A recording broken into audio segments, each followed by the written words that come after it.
Hello दोस्तों, स्वागत है आपको अपने YouTube channel playing with math पर। हम पढ़ रहे मेंसुरेशन। मेंसुरेशन में आपको जो वही वीडियो थी उसमें आपको कीवर्ड के बारे में समझाया था, ठीक है।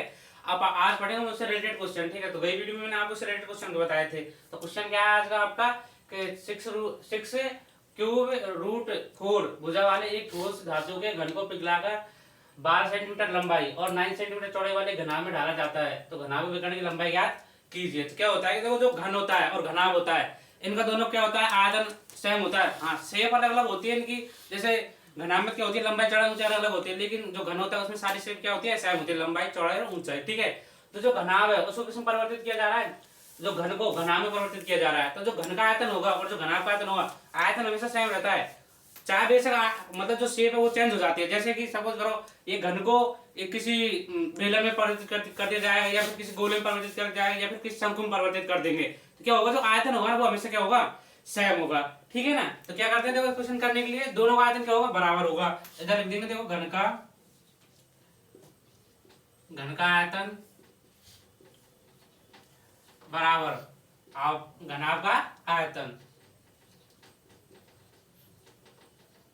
घनाभ का आयतन, ठीक है। अब देखो क्या होगा, जो घन का आयतन क्या होता है, ए क्यूब, ठीक है। और जो घनाभ का आयतन क्या होता है, base area into height. Base area क्या होता है, इसका बेस एरिया होता है रेक्टेंगुलर शेप में, ठीक है ना। क्या होता है, जो बेस एरिया रेक्टेंगुलर शेप में होता है आयत, तो आयत का क्षेत्रफल क्या होता है, एल गुणा बी होता है, लंबाई गुणा चौड़ाई। तो यह क्या हो जाएगा, एल मल्टीप्लाई बी, ये तो क्या आपका बेस एरिया मल्टीप्लाई हाइट क्या हो जाएगी, एच, ठीक है ना। अब देखो ये क्या आपको साइड क्या दी गई है, 6 क्यूब रूट 4 की पावर क्यूब, और एल क्या आपके पास 12, और बी क्या आपके पास 9 मल्टीप्लाई एच आ जाएगा, ठीक है ना। अब इसको क्यूब रूट खोलेंगे तो देखो 6 का क्यूब क्या होता है, 216 मल्टीप्लाई, अब देखो जो ये 4 है ना, इस क्या है, क्यूब रूट 4 है, ठीक है ना। मतलब क्यूब लगाए नहीं सकते, 3 पावर, इसका मतलब क्या है, क्यूब में ये। तो ये इसका मतलब यदि रूट फोर को 3 और मल्टीप्लाई करेंगे फिर भी क्या आएगा आपका आंसर, 4 आएगा, ठीक है ना। तो यहाँ क्या आ जाएगा आपका 4 मल्टी इक्वल टू जो हाइट है आपको क्या निकालना है, इसको निकाल लेंगे नीचे, और ये क्या आ जाएगी, इधर हाइट आ जाएगी।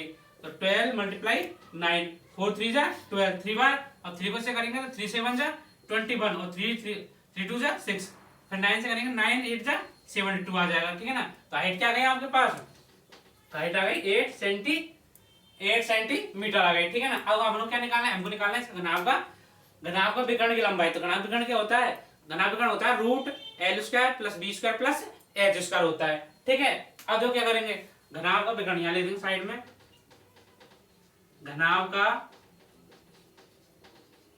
विकर्ण बराबर root L square B square H square, ठीक है ना। अब देखो एल क्या अपने पास, लंबाई क्या है 12, तो 12 का स्क्वायर क्या होता है 144, प्लस बी क्या है अपने पास 9 का स्क्वायर क्या होता है 81 81, प्लस एच क्या अपने पास 8 का स्क्वायर कितना होता है 64, ठीक है ना। इसको सबको क्या कर लेंगे, ऐड कर लेंगे, और फिर इसका कर लेंगे वर्गमूल ले लेंगे। इसको ऐड करोगे देखो 4 और 1 5 और 4 9 हो गए, फिर 8 6 14 और 4 18 के 8 1 कैरी, फिर आ जाएगा देखो 1 और 1 2 आ जाएगा, मतलब रूट 289। इसका अगर वर्गमूल लेंगे क्या आ जाएगा आपका, जो घन का विकर्ण होगा वो आ जाएगा, किसका स्क्वायर होता है ये 17 का स्क्वायर होता है। तो घनाभ का विकर्ण,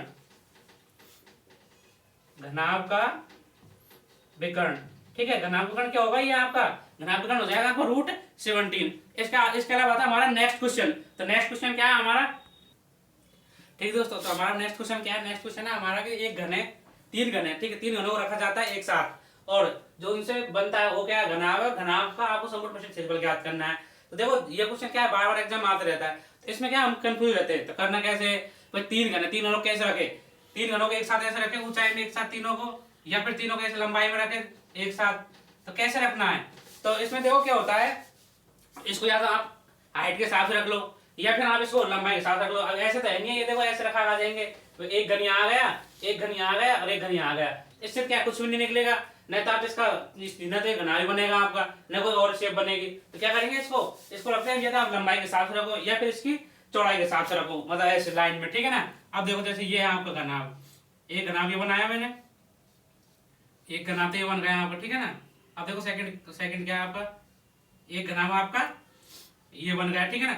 अब देखो यदि आप ऐसे रखते हो तो देखो 3 घनाभ हो जाएंगे ना। इसमें क्या है, देखो आपकी 2 चीज चेंज हो रही है, आपकी क्या है जो लंबाई है ये तो क्या हमेशा बढ़ती जा रही है, ठीक है ना।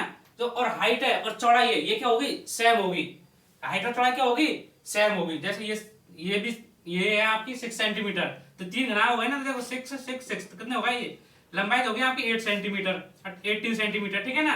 और चौड़ाई है ये कितनी रहेगी आपकी 6 सेंटीमीटर, हाइट भी क्या रहेगी आपकी 6 सेंटीमीटर, ठीक है ना। या तो आप इनको ऐसे रखो या फिर आप ऐसे रखते हो, या फिर आप ऐसे रखते हो जैसे ये है, ठीक है ना, ये है। तो इसमें क्या आपकी जो हाइट है ये क्या होता है, ये क्या होगी आपकी बढ़ती जाएगी, और जो चौड़ाई है और जो लंबाई है इसकी वो क्या रहेगी आपकी सेम रहेगी, ठीक है ना। तो घनाभ आप कैसे भी रखो, इसमें आपकी दो चीजें चेंज होगी, या तो आपकी लंबाई और चौड़ाई सेम रहेगी तो हाइट आपको चेंज हो जाएगी, या फिर आपकी लंबाई चेंज होगी और हाइट और चौड़ाई सेम रहेगी, ठीक है ना। तो इसमें क्या करते हैं हम, तो इसमें देखो आपकी इसको अपन यदि यू रखते हैं इधर, तो लंबाई क्या हो जाएगी इसकी आपकी 18 सेंटीमीटर, चौड़ाई क्या हो जाएगी इसकी आपकी ब्रेथ हो जाएगी आपकी 6 सेंटीमीटर, और हाइट क्या हो जाएगी आपकी 6 सेंटीमीटर। कैसे रखा हमने, जब इनको ऐसे रखा, ठीक है ना, यू, एक तो ये हो गया आपका, फिर इसके बाद देखो एक यू बन जाएगा आपका, एक यू बन गया आपका। ऐसे रखेंगे ना, ये यू लंबाई में क्या हो गया आपकी लंबाई 18 और जो चौड़ाई है वो 6 सेंटीमीटर और हाइट आप क्या आ जाएगी 6 सेंटीमीटर। तो मैंने आपको घनाभ समकोण पृष्ठ क्षेत्रफल क्या बताया था, घनाभ समकोण पृष्ठ क्षेत्रफल बताया था मैंने आपको, जो घनाभ है घनाभ समकोण पृष्ठ क्षेत्रफल कैसे ज्ञात करते हैं, घनाभ की जो 6 साइड ली जाती है, घनाभ की जो 6 साइड ली जाती है उसका क्या करते हैं, सबका एरिया निकालते हैं, सबको क्या कर लेते हैं, ऐड कर लेते हैं, ठीक है ना। तो घन का संपूर्ण पृष्ठीय क्षेत्रफल बराबर